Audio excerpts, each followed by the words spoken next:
Assalamualaikum warahmatullahi wabarakatuh. Kami dari kelompok 10 akan mempresentasikan penelitian kuantitatif eksperimen. Selamat menyaksikan.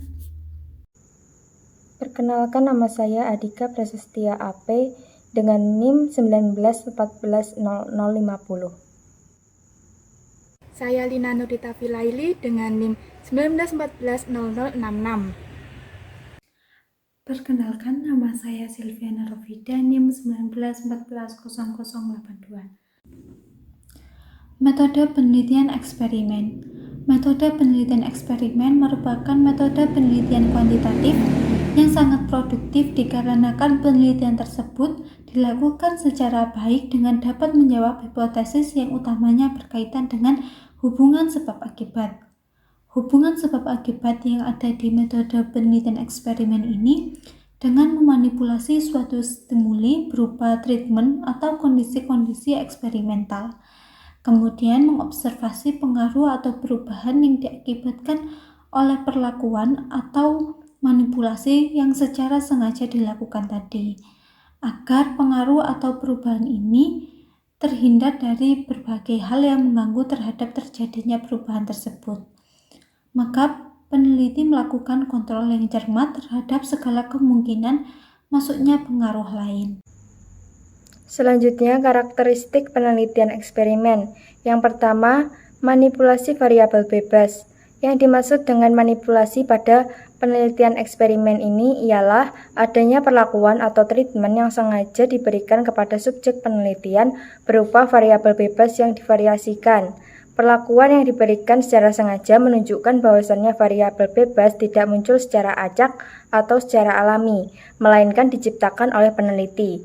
Adapun pemberian variabel bebas yang divariasikan dapat berupa pemberian perlakuan X pada kelompok eksperimen dan tidak adanya pemberian perlakuan X pada kelompok kontrol, ataupun pemberian perlakuan X pada kelompok eksperimen 1 dan pemberian perlakuan Y pada kelompok eksperimen 2. Ada tidaknya manipulasi variabel bebas merupakan karakteristik kunci yang harus muncul pada desain eksperimen. Karakteristik yang kedua ialah menyelidiki hubungan sebab akibat. Penelitian eksperimen ini memiliki keinginan untuk menemukan jawaban atas pertanyaan mengapa terhadap suatu kondisi ataupun perilaku yang muncul.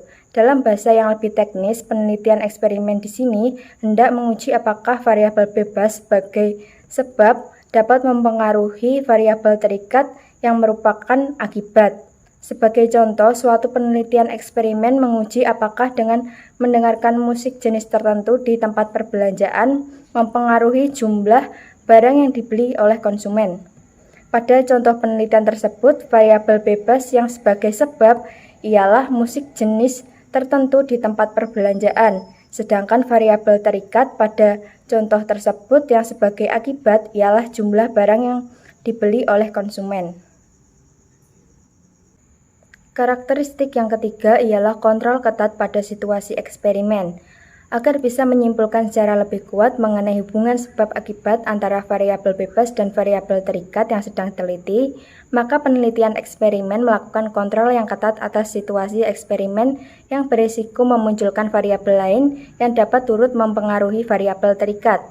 Variabel di luar variabel bebas yang diduga dapat turut mempengaruhi variabel terikat di sini disebut dengan external variabel atau variabel sekunder. Kontrol yang dilakukan peneliti terhadap variabel sekunder dapat terwujud dalam sejumlah strategi yang sesuai dengan penelitian yang dilakukan. Lalu, karakteristik yang keempat adalah membuat suatu fenomena terjadi dengan memunculkan penyebabnya. Pada penelitian eksperimen, variabel terikat merupakan efek yang akan diamati oleh peneliti dan bukan sebagai suatu kondisi yang telah ada pada diri subjek sebelumnya. Sebaliknya, peneliti justru perlu memastikan gambaran variabel terikat sebelum kemunculan variabel bebas dan setelah kemunculan variabel bebas.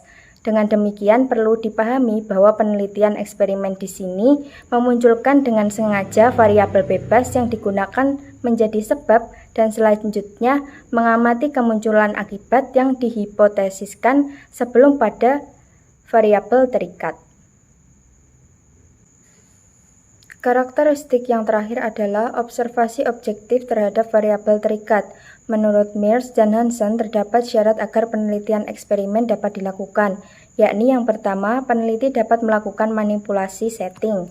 Yang kedua, efek perlakuan pada variabel terikat dapat diamati secara objektif. Objektivitas observasi variabel terikat juga menjadi karakteristik penting dan hal yang mendapat perhatian khusus pada penelitian eksperimen, karena peneliti dapat menangkap secara tepat dan presisi efek dari perlakuan yang diterapkan oleh peneliti, dan desain penelitian eksperimen tersebut dapat direplikasi dan dibuktikan ulang oleh peneliti lain, sehingga prinsip falsifikasi dapat diterapkan. Selanjutnya ialah mengenai karakteristik dari penelitian eksperimen menurut Ari. Menurut Ari, ada 3 karakteristik dalam penelitian eksperimen, yakni yang pertama ialah variabel bebas yang dimanipulasi. Memanipulasi variabel merupakan suatu tindakan yang dilakukan oleh peneliti atas dasar pertimbangan ilmiah, di mana perlakuan tersebut dapat dipertanggungjawabkan secara terbuka untuk memperoleh perbedaan efek dalam variabel terkait. Yang kedua adalah variabel lain yang berpengaruh dikontrol agar tetap konstan. Menurut Gay, mengontrol merupakan suatu usaha peneliti untuk memindahkan pengaruh variabel lain yang mungkin dapat mempengaruhi variabel terkait. Dalam pelaksanaan penelitian eksperimen, grup eksperimen dan grup kontrol sebaiknya diatur secara intensif agar karakteristik keduanya mendekati sama. Lalu yang ketiga adalah observasi langsung oleh peneliti. Tujuan dari kegiatan observasi dalam penelitian eksperimen ini ialah untuk melihat dan mencatat segala fenomena yang muncul. Selanjutnya yaitu proses penelitian eksperimen. Langkah-langkah dalam penelitian eksperimen pada dasarnya hampir sama dengan penelitian lainnya. Menurut Guys 1982, langkah-langkah dalam penelitian eksperimen yang perlu ditekankan ada 7. Yang pertama yaitu adanya permasalahan yang signifikan untuk diteliti. Yang kedua yaitu pemilihan subjek yang cukup untuk dibagi dalam kelompok eksperimen dan kelompok kontrol. Yang ketiga, pembuatan atau pengembangan instrumen. Yang keempat, pemilihan desain penelitian. Yang kelima, eksekusi prosedur. Yang keenam, melakukan analisis data. Dan yang ketujuh, yang terakhir yaitu memformulasikan simpulan. Pembahasan kita selanjutnya yaitu tentang desain penelitian eksperimen. Untuk desain penelitian eksperimen ini terdapat 4 jenis macam, yaitu yang pertama ada pre-eksperimental, yang kedua true eksperimental, yang ketiga faktorial eksperimental, dan yang keempat kuasi eksperimental. Untuk jenis pre-eksperimental ini terbagi menjadi 3, yaitu yang pertama one shot case study, yang kedua one group pretest post-test, yang ketiga intake group comparison. Dan untuk jenis true eksperimental terbagi menjadi 2, yaitu yang pertama post-test only control design dan yang kedua pretest control group design. Untuk jenis kuasi eksperimental terbagi menjadi 2 juga, yaitu yang pertama time series design, yang kedua non-equivalent control group design. Adapun karakteristik dari keempat desain tersebut yaitu untuk jenis pre-eksperimental itu tidak ada control group, kemudian sampel tidak dipilih secara random dan validitas dari jenis ini itu rendah. Kemudian untuk jenis true eksperimental itu terdapat group control, kemudian sampel dipilih secara random, validitas dari jenis true eksperimental ini tinggi. Untuk jenis faktorial eksperimental memiliki karakteristik terdapat control group, kemudian sampel dipilih secara random, dan validitas internal dari jenis ini itu tinggi. Dan selanjutnya untuk jenis kuasi eksperimental, karakteristiknya yaitu terdapat control group, kemudian sampel dari jenis ini tidak dipilih secara random, dan validitas internal dari jenis kuasi eksperimental ini sedang. Untuk desain yang pertama yaitu ada pre-eksperimental jenis one shot case study, di mana X merupakan treatment atau perlakuan yang diberikan. X ini merupakan variabel independen dan O merupakan observasi atau variabel dependent. Karakteristiknya yaitu yang pertama, tidak terdapat kelompok kontrol, hanya kelompok eksperimen. Dan yang kedua, tidak ada tes awal atau pretest. Dan yang ketiga, ada hasil dibandingkan dengan sebuah intuitif standar. Maksudnya adalah sebelum kita berikan sebuah treatment atau perlakuan, kita menggunakan intuisi untuk menilai sesuatu. Kemudian kita berikan treatment.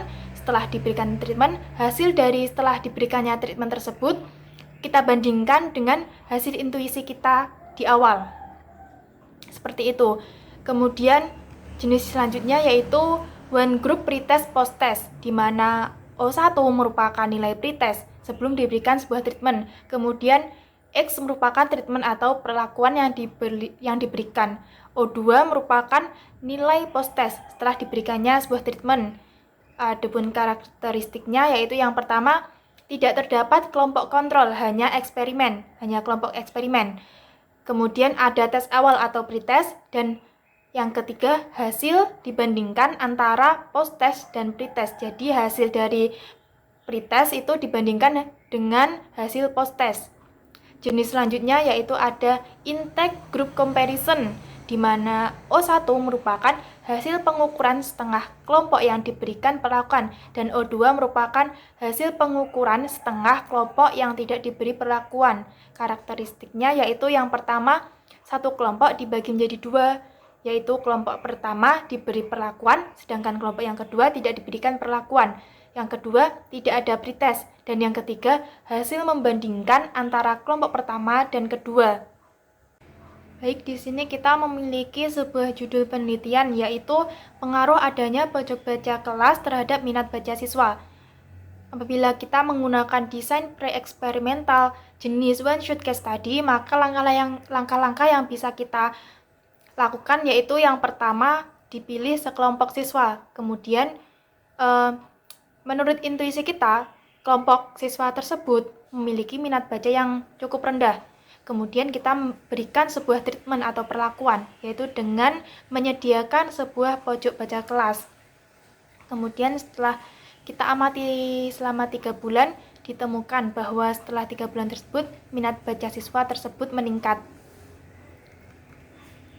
Dan apabila kita menggunakan jenis one group pretest post-test, maka langkah-langkah yang bisa kita lakukan yaitu yang pertama, dipilih sekelompok siswa, kemudian dilakukan pretest untuk mengetahui minat baca siswa. Setelah itu, kita berikan sebuah treatment, yaitu dengan memberikan pojok baca kelas.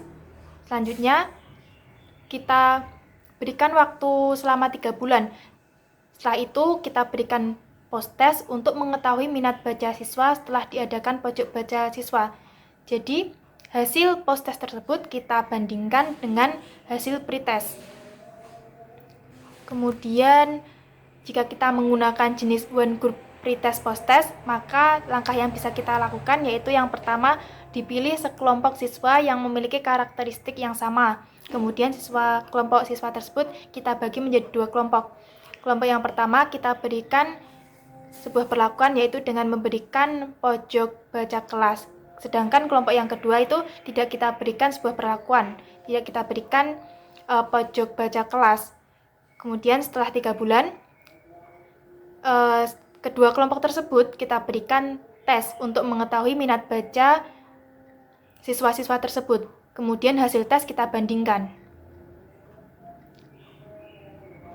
Desain yang selanjutnya yaitu true experimental jenis post-test only control design, di mana X merupakan treatment atau perlakuan yang diberikan, kemudian O1 hasil tes kelompok kontrol. Kelompok kontrol ini merupakan kelompok yang tidak diberikan perlakuan.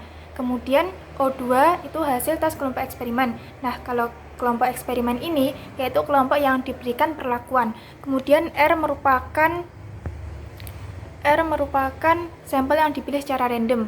Adapun karakteristik dari jenis ini yaitu yang pertama, sampel diambil secara random, yang kedua, terdapat kelompok kontrol dan kelompok eksperimen, yang ketiga, tidak ada tes awal atau pretest, dan yang keempat, hasil dibandingkan antara kelompok kontrol dan kelompok eksperimen.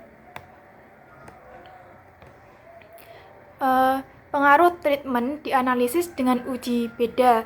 Kalau terdapat perbedaan yang signifikan antara kelompok eksperimen dan kelompok kontrol, maka perlakuan yang diberikan berpengaruh secara signifikan. Desain true eksperimental selanjutnya yaitu untuk jenis pretest, posttest, control group design, di mana X merupakan perlakuan, O1 hasil pretest kelompok eksperimen, O3 hasil posttest kelompok eksperimen, O2 hasil pretest kelompok kontrol, dan O4 hasil posttest kelompok kontrol. Dimana adapun karakteristiknya yaitu yang pertama, sampel diambil secara random, kedua, terdapat kelompok kontrol dan kelompok eksperimen, ketiga, ada tes awal atau pretest, dan keempat, hasil dibandingkan antara peningkatan pada kelompok kontrol dan peningkatan pada kelompok eksperimen. Adapun untuk contoh dari desain true eksperimental ini, di sini kami memiliki judul penelitian yaitu pengaruh pemberian game edukatif terhadap minat belajar siswa. Jika kita menggunakan jenis post-test only control design, maka langkah-langkah yang bisa kita lakukan yaitu yang pertama, terdapat dua kelompok siswa yang dipilih secara random, kemudian ditetapkan yang mana menjadi kelompok kontrol dan mana yang menjadi kelompok eksperimen. Yang kedua, kelompok eksperimen diberikan game edukatif dalam pembelajaran, sedangkan kelompok kontrol tidak diberikan game edukatif dalam pembelajaran. Kemudian diamati setelah 3 bulan, diberikan tes untuk mengetahui minat belajar kedua kelompok tersebut. Dan jika kita menggunakan jenis pretest, posttest, control group design, maka proses yang bisa kita lakukan yaitu yang pertama, terdapat dua kelompok siswa yang dipilih secara random, kemudian ditetapkan yang mana menjadi kelompok kontrol dan mana yang menjadi kelompok eksperimen. Nah, kedua kelompok diberikan pretest untuk mengetahui minat belajar kelompok eksperimen, kemudian untuk kelompok eksperimen diberikan game edukatif dalam pembelajaran, sedangkan untuk kelompok kontrol tidak diberikan game edukatif dalam pembelajaran. Setelah itu diberikan post-test untuk mengetahui minat belajar kedua kelompok tersebut. Desain penelitian eksperimen selanjutnya yaitu faktorial design. Desain penelitian ini merupakan pengembangan atau modifikasi dari desain true eksperimental, yaitu dengan memperhatikan adanya variabel moderator yang mempengaruhi perlakuan, yaitu variabel independen, terhadap hasil, yaitu variabel dependen. Paradigma desain faktorial dapat digambarkan seperti yang terdapat pada layar. Pada desain ini, kelompok dipilih secara random, kemudian masing-masing diberikan pretest. Kelompok untuk penelitian dinyatakan baik bila setiap kelompok nilai pretestnya itu sama. Jadi, O1 sama dengan O3, sama dengan O5, sama dengan O7. Dalam hal ini, variabel moderatornya adalah Y1 dan Y2. Baik, desain yang terakhir yaitu kuasi eksperimental desain jenis time series design. Dalam desain ini, kelompok yang digunakan untuk penelitian tidak dapat dipilih secara random. Sebelum diberi perlakuan, kelompok diberi pretest sebanyak 4 kali, dengan maksud untuk mengetahui kestabilan dan kejelasan keadaan kelompok sebelum diberikan sebuah perlakuan. Bila hasil pretest selama 4 kali ternyata nilainya berbeda-beda, berarti kelompok tersebut keadaannya labil, tidak menentu, dan tidak konsisten. Setelah kestabilan keadaan kelompok dapat diketahui dengan jelas, maka barulah diberikan sebuah treatment atau perlakuan. Desain penelitian ini hanya menggunakan satu kelompok saja, sehingga tidak memerlukan kelompok kontrol. Hasil pretest yang baik yaitu apabila O1, O2, dan O3, kemudian O4 itu hasilnya sama atau bisa dikatakan stabil. Dan hasil perlakuan yang baik adalah O5 sama dengan O6, sama dengan O7, sama dengan O8. Kemungkinan hasil penelitian dari desain ini ditunjukkan pada gambar 4.2 sebagai berikut. Dan dari gambar 4.2 terlihat bahwa terdapat berbagai kemungkinan hasil penelitian yang menggunakan desain time series. Hasil penelitian yang paling baik adalah ditunjukkan pada grafik A. Hasil pretest menunjukkan keadaan kelompok stabil dan konsisten. Bisa dilihat garisnya lurus pada O1, O2, O3, dan O4. Setelah diberikan perlakuan, keadaannya meningkat secara konsisten. Garisnya juga tetap lurus. Kemudian pada grafik B memperlihatkan ada pengaruh perlakuan terhadap kelompok yang sedang dieksperimen, tetapi setelah itu kembali lagi pada posisi semula. Jadi pengaruh perlakuan hanya sebagai contoh. Pada waktu penataran, pengetahuan dan keterampilannya meningkat, tetapi setelah kembali ke tempat kerja, kemampuannya kembali seperti semula. Kemudian grafik C memperlihatkan pengaruh luar lebih berperan daripada pengaruh perlakuan, sehingga grafiknya naik terus. Grafik D menunjukkan keadaan kelompok tidak menentu. Jenis selanjutnya yaitu non-equivalent control group design. Desain ini hampir sama dengan pretest post-test control group design. Hanya saja pada desain ini kelompok eksperimen maupun kelompok kontrol tidak dipilih secara random. Untuk contoh dari desain faktorial ini, di sini kami memiliki sebuah judul penelitian yaitu pengaruh model pembelajaran berbasis masalah dan tempat pemberian materi pembelajaran sains terhadap prestasi belajar siswa. Untuk X atau perlakuan yaitu model pembelajaran berbasis masalah. Kemudian Y1-nya atau moderatornya, variabel moderatornya itu Y1-nya di luar kelas, Y2-nya itu di dalam kelas. Prosesnya yaitu pertama dipilih 4 kelompok siswa yang dipilih secara random, kemudian diadakan sebuah pretest. Lalu langkah kedua, 2 kelompok pertama itu melakukan kegiatan pembelajaran di luar kelas, yang mana salah satunya diberikan perlakuan dan yang satunya tidak. Langkah ketiga, untuk 2 kelompok yang kedua melakukan kegiatan pembelajaran di dalam kelas, yang mana salah satunya diberikan perlakuan, yang satunya tidak.